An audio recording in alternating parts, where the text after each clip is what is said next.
So, on your 4 square of notes that you have right here, I want you to write the words add, subtract, multiply, and divide. So, add, subtract, multiply, and divide. Okay? And then I want you to help me think of all the words that come to mind when you think add. What's the first word that you think? Sum. Yep. Okay. So underneath add, we're going to put sum. And if you don't know what a sum is, it's what you call your answer when you add 2 numbers. So for example, 4 plus 3 equals 7. 7 is called the sum. Does anybody know what the 4 and the 3 are called? Not a lot of kids know this. They're called addends. A-D-D-E-N-D. So those are called addends.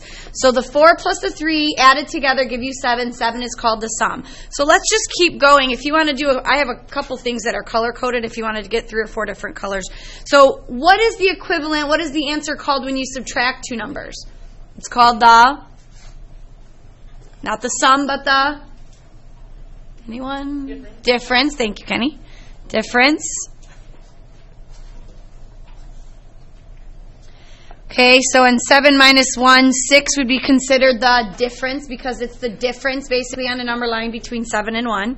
Okay, what is the answer called when you multiply 2 numbers, Joseph? The product. So 2 times 8 is 16. 16 is called the product. Anybody know what 2 and 8 are called? Factors. Yeah, is that what you're going to say, Elizabeth? So 2 and 8 are factors of 16. 16 is the product, okay? And then what's that word for divide? Everybody always wants to say quadrant. Yeah. Quotient. Is that what you're going to say, Ryan? Okay. Okay. So, for example, 12 divided by 6 is 2. 2 is considered the quotient. Okay. So I have those all in blue just because they kind of all go together. So the sum, the difference, the product, and the quotient. Okay. So what other word now next comes to mind when you think of adding?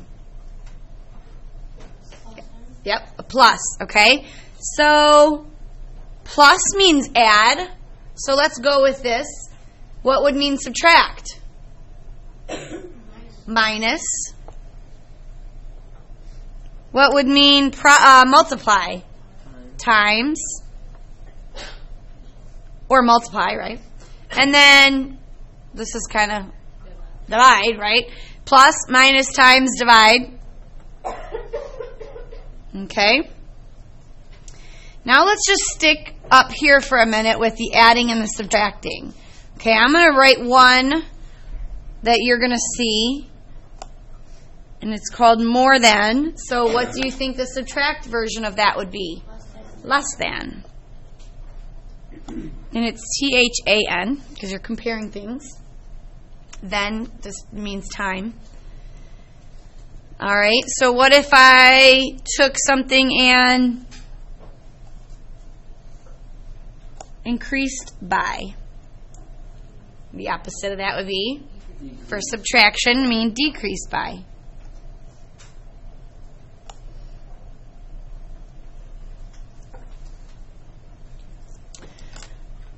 Or we have add to. What would be the opposite of add to? Either subtract from, or you may hear take away. So take away $5 from the amount in, 50 or something. So take away. And then there's one. It's you'll see it. And when you see it's just the word less. It might say 6 less 7. And we're going to talk about, it's kind of old school, but we'll talk about what that means. 6 less 7. Okay? So those words, obviously, like if you're talking story problems too, like all together, right? How many do they have all together? But it's just words that make you think this operation. So give me some words that make you think multiply or divide. We just did one with multiply when we did the percent, when we were trying to find the percent of a number. So what word would mean multiply? Parentheses. A parentheses tell us to multiply what's in the parentheses, but let's say we're looking for the word of, right? Like 30% of 50. Okay? How about if I say I have $100 in my purse and I'm going to give it to I'm going to split it evenly to each of my 5 kids. How much would each kid get? $20, right? And what did you do? What operation does each usually mean? A divide, right? Because you're trying to find how much each pile or each kid or each whatever gets. So each is a word, okay? You'll also see basically multiply by, and then you'll see divide by instead of just the word times and divide. Another thing you're going to want to be really careful of is not just will you see divided by, you're going to see today divided into. And you're looking at that thinking, don't they mean the same thing? No. Dividing by a number and dividing into a number mean opposite. So be careful. All right, here's one that you may not look, and it's up above the room. Look above my door. See that where it says 2 times twice? What's that mean? Twice. And twice means specifically to multiply a number by what number? 2, okay? So twice we can go ahead and add in that column. That means 2 times any number. Okay, now there are 2 operations on this page that the order that you put things in really is going to matter. And which 2 are they? Meaning, technically, if you could even look at the little problems that I have written here. Which 2 wouldn't it matter if I switched them around and I would still get the same answer? Karina. It wouldn't matter for subtracting. It wouldn't matter for adding. Right. It wouldn't matter for adding or multiplying, but it really does matter for subtract and divide. Okay? Now, you're going to see somewhere, I'm going to get a little picky and I'm going to give you a special order to do here, but for subtract and divide, you don't get a choice. If it's not in the right order, it's going to be wrong. So let's talk about how to apply these now. So I want you to take a look at the sheet that I gave you, and you're going to look at the side that says the difference of 14 and Q. So go ahead and let's start with that. And we're going to do a few together, and then you're going to do some on your own. So let's just work together with this, please. So you can use your little 4 square to kind of have you look at what it's asking you here. So it says the difference of 14 and a number Q. I hear difference. I think subtract. And then instantly I think, okay, order's going to matter here. So do you think this is 14 minus Q or Q minus 14? If order matters and it says difference, what do you think, Kendall? Yeah, so you have to go in this particular one in the order that it was given. There are going to be times where you don't go in the order it's given. So I'm really just asking you to think about this today. Because this second, actually let's hop over here to number 2. A number A plus 43. Well, it doesn't get much easier than that. So that's obviously A plus 43. Now, here's the thing. If I said, all right, make A 2, you'd get 45 no matter what order it's in, right? But if I say a number A plus 43, if you write 43 plus A, is this an exact version of what they just said here? No, this is 43 plus A. I wanted A plus 43. You see where the pickiness comes in? Now, read number 2. Take away 18 from B. You look at take away, you know that it means minus. In the last one, I just did the 14 first, but I want you to think about this. Is it B minus 18 or 18 minus B? What do you think, Austin? B minus 18. Right, because here's the thing. You're starting with B, and what are you taking away from it? 18. So, is there a nice shortcut to always just say, oh, I'm just going to always put the first one first and the second one second? No, you really have to think about what they're saying. It's kind of like saying this. You have some money in your pocket. How much money do you have? You have B dollars. Okay? Now take 18 away from that. Doesn't 18 have to come after it? Okay? A number k times 45. Here's where, again, my pickiness comes in. I know what you're thinking. K comes first. You should put it as k 45. But here's what I want you to think. 4x minus 2 equals 7. Remember when we saw equations like that? Did you ever see x4 minus 2 equals 7? Ever? No. You never, ever, ever once did, and you never, ever, ever will. So this is the only time where I'm going to say go ahead and switch it around. And guess what? Doesn't matter for times anyway, right? So for k times 45, I want you to kind of go out of order there and put 45k. Good with that? So sum means plus, and the order doesn't really matter, but it's kind of like, why would I follow the order for difference but not for adding? So go ahead, sum means y and 31. And when they write it just like that, you can just go ahead and write it in the order that it appears. Okay, now stop for a minute. I want you to pretend like you have some money in your pocket. You have X amount of dollars in your pocket. You make whatever amount you want. Everybody have an amount that they have in their pocket? Now I'm giving you 35. So don't you have 35 more? So don't you have the amount in your pocket plus 35 more? So stop and look at it. Wasn't 35 mentioned first? Yeah. But why didn't I write 35 plus X? Because did you start with $35 in your pocket? No, you started with X amount. And I added 35 to that. Do you see how the order matters? So here's what I want you to do. I want you to circle more than. And then I kind of want you to put a little arrow because that's your shortcut. When you see more than, you're going to know that there was something there first. And those two kind of switch around. Okay? 21 less than a number H. So you have some money in your pocket.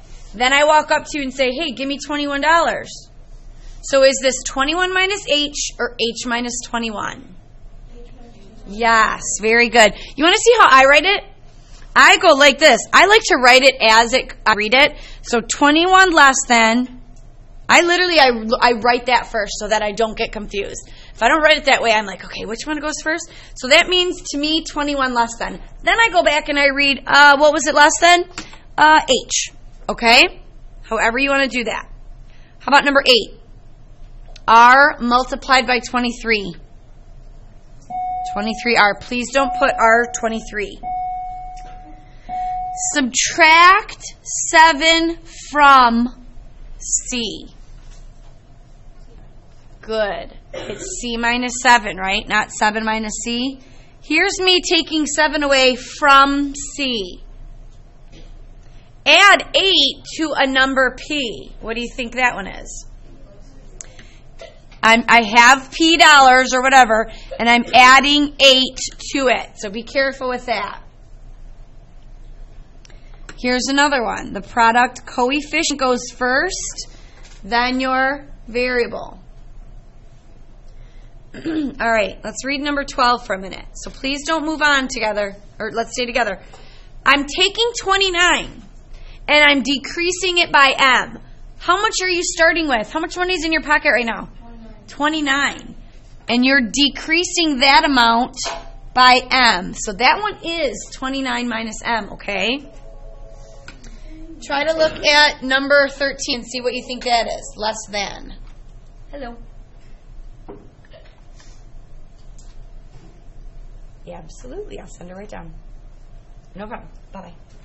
Angelina, Miss Summers wants to see you real quick. So 48 less than S. What do you think? Who has S minus 48? Who has 48 minus S? If you had S minus 48, you were right. All right. I'm going to ask you to do 14, but before you do 14, I want you to read 16 also. Divided into, divided by. Be careful. Don't get tricked. What do you think is which? A number Z divided into 41, but N divided by 25. By the way, I want you to put this And then I want you to put a big no circle. I do not want to see that division symbol. You are in 7th grade. Use a fraction bar, please. So erase, erase. And that makes it a little trickier. So you know you're going to have a fraction bar. Here I'm taking z and dividing it into 41. So do you think this is 41 over z or z over 41?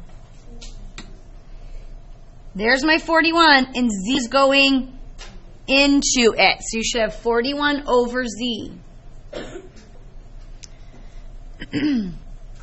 But this one is I'm taking a number and dividing it by 25. All right. So what I would like you to do, guess what? Let's go back and look at 7. I misread 7. I read 7 as 13. What word doesn't 7 have that 13 does? Than. Okay, and here's like a perfect example of how seldom, which means not that often, you are not going to see that. That's kind of old school. 21 less h. It really doesn't make sense, but I wrote it as 21 less than h. 21 less h means 21 less h. That's just another way to say that. It's just another way to say minus. So 21 less h. However, 48 less than s is correct like that. So what I want you to do right now is finish real quick 15 through 30, and then we will check that.